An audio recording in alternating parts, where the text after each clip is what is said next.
কি সূরা ফাতিহা পড়ে না তার নামাজ হয় না। এই হচ্ছে নবী সাল্লাল্লাহু আলাইহি ওয়াসাল্লাম হাদিস। হাদিস বুখারীতে রয়েছে, মুসলিমে, আবু দাউদে, নাসাই, তিরমিজি, ইবনে মাজাহ, আখরাজাহুল জামাআহ বলা হয় হাদিসটি।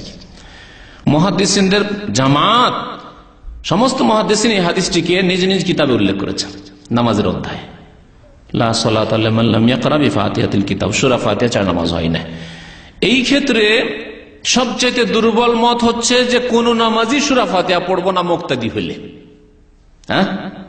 যেটি হচ্ছে হানাফি মাযহাবের ফতোয়া, যে কি হচ্ছে মুক্তাদি হইলে সূরা ফাতিহা পড়া জায়েজ নেই, পড়বেই না।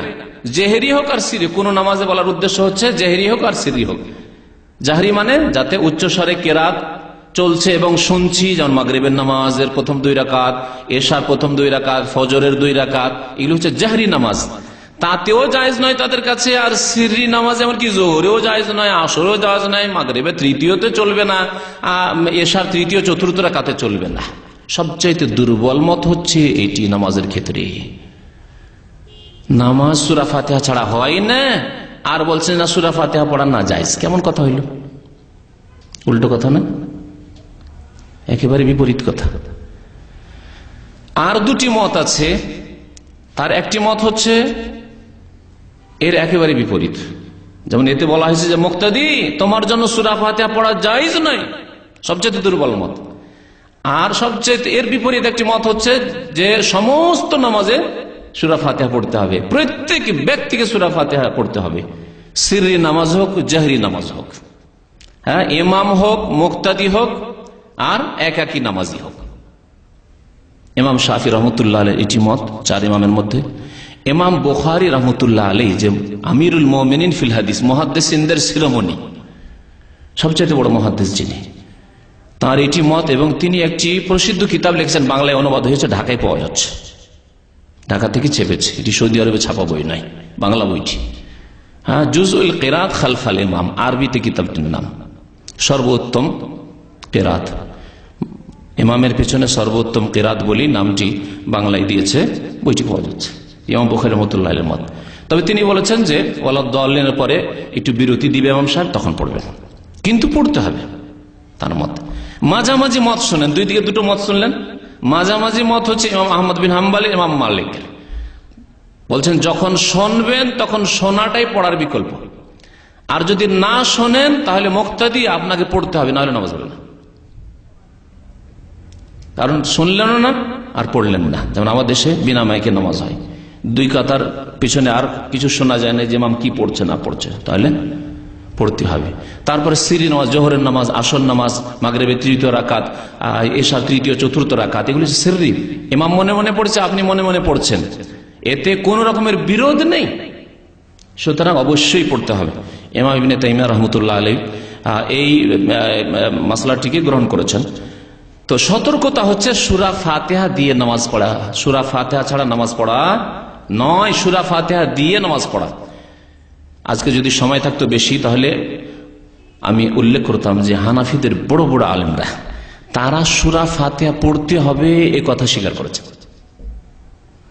তাদের একটা বড় লিস্ট আছে, কখনো ইনশাআল্লাহ সময় সুযোগ হলে শোনাবো, কিন্তু আমাদের প্রয়োজন নেই। এতটাই যথেষ্ট যে রাসূলুল্লাহ সাল্লাল্লাহু আলাইহি ওয়াসাল্লাম বলেছেন সূরা ফাতিহা ছাড়া নামাজ হয় না। আপনার নামাজের হেফাজত করতে চান কি চান না? অবশ্যই চান। সুতরাং সতর্কতা এতেই আছে যে আপনি সূরা ফাতিহা পড়বেন, সূরা ফাতিহা ছাড়া নামাজ পড়বেন না। তারপরে গতানুগতিক নামাজ পড়তে, অনেকে মাসলা শুনলেন কিন্তু ওই যে ভুল অভ্যাস হয়ে আছে, ওই অভ্যাসে থেকে যাচ্ছে না। বেশ কিছুদিন স্মরণ করে করে আপনাকে সূরা ফাতিহা পড়তে হবে, যাতে করে আপনার সংশোধন হয়ে যায়। তা হাদিস শোনাচ্ছিলাম, আরো হাদিস শোনেন, বহু হাদিস রয়েছে, একটি হাদিস নয়। আবু হুরায়রা রাদিয়াল্লাহু তাআলা আনহু হাদিস বয়ান করছেন, মান সাল্লা সালাতান, যে ব্যক্তি নামাজ পড়লো, কোন নামাজ, সালাতান নাকেরা, যে ব্যক্তি কোন নামাজ পড়লো, সিরি নামাজ হোক, জেহরি নামাজ হোক, মুক্তাদি হোক আর ইমাম হোক, লাম ইয়াকরা ফিহা বিউম্মুল কোরআন, যাতে সূরা ফাতিহা পড়লেন, উম্মুল কোরআন পড়লেন, ফাহিয়া খেদাজুন, তা অসম্পূর্ণ। খেদাজ আরবি ভাষায় বলা হয় এমন গরু, উটের বাচ্চাকে যা সম্পূর্ণ হওয়ার আগে মায়ের পেট থেকে নষ্ট হয়ে যায়, নষ্ট হয়ে যায়। অসম্পূর্ণ বাচ্চা যে নষ্ট হয়ে পড়ে যায়, 2 মাস 3 মাস 4 মাসের বাচ্চা, তাকে বলা খেদাজ বলতো। আরবি ভাষা আরবরা বলতো সেই যেমন আখদাজাতিন নাকা, কারো স্ত্রীর পেট থেকে যদি অসম্পূর্ণ বাচ্চা নষ্ট হয়ে গেছে, কেবল আখদাজাতিন নাকা, খেদাজুন তাহলে ওই বাচ্চা কোনো কাজে আসবে? 4 মাস 5 মাস 6 মাসের বাচ্চা, ওই রকমই যে ব্যক্তি সূরা ফাতিহা নামাজ পড়বে তার এই নামাজ কোনো কাজে আসবে না। এই হচ্ছে হাদিসের অর্থ। সালাসান 3 বার বললেন নবী সাল্লাল্লাহু আলাইহি ওয়াসাল্লাম, গায়রা তামামিন অসম্পূর্ণ তাফসীর করলেন। ফাকিল আলী আবি হুরায়রা, তারপর আবু হুরায়রা বর্ণনাকারী তাকে জিজ্ঞাসা করা হলো, তার ছাত্র আবু সাইব জিজ্ঞেস করলেন, ইন্না নাকুনু ওয়ারা আল ইমাম, আমরা যে ইমামের পিছনে থাকি মাঝে মাঝে, তাহলে আমরা কি করি? ইমামের পিছনে কি সূরা ফাতিহা পড়বো? শুনেন কি বলছেন।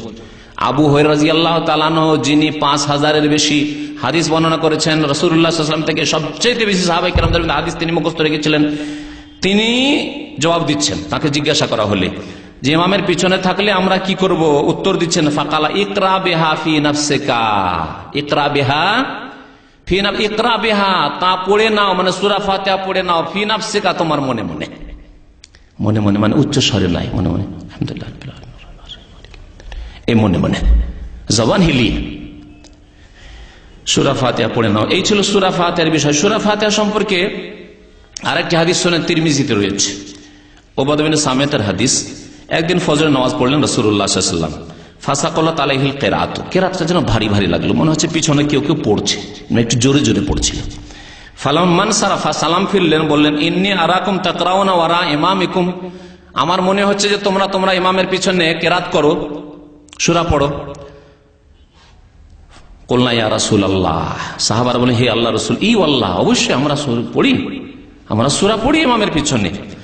নবী সাল্লাল্লাহু আলাইহি ওয়াসাল্লাম কি বলেন, ফালা তাফআলু ইল্লা বিউম্মিল কোরআন, ইল্লা বিউম্মিল কোরআন, সূরা ফাতিহা ছাড়া আর কিছু পড়বে না। তাহলে সাহাবায়ে কেরামরা প্রথম দিকে হয়তো সূরা ফাতিহার সাথে অন্যান্য সূরাও পড়তেন, অথবা কেউ জোরে পড়েছেন, একজন পড়ছে আরেকজনের জোরে পড়ে, তো মনে হচ্ছে যে ভারী হয়ে যাচ্ছে, পড়তে পারছি না, এগোতে পারছি না, এরকম হয়। পরীক্ষা করে দেখবেন, একসাথে 2জন 3জন পড়লে পড়ায় খুব বাধা সৃষ্টি হয়, এটাকে বলা হয়েছে যে ভারী মনে হচ্ছে। ফালা তাফআলু ইল্লা বিউম্মিল কোরআন, তোমরা সূরা ফাতিহা ছাড়া অন্য কোন সূরা পড়বে না, কারণ ফাইন্নাহু লা সালাতা লিমান লাম ইয়াকরা বিহা, কারণ যে ব্যক্তি সূরা ফাতিহা পড়ে না তার নামাজ হয় না। সূরা ফাতিহা পড়তে হবে, তিরমিজির হাদিস।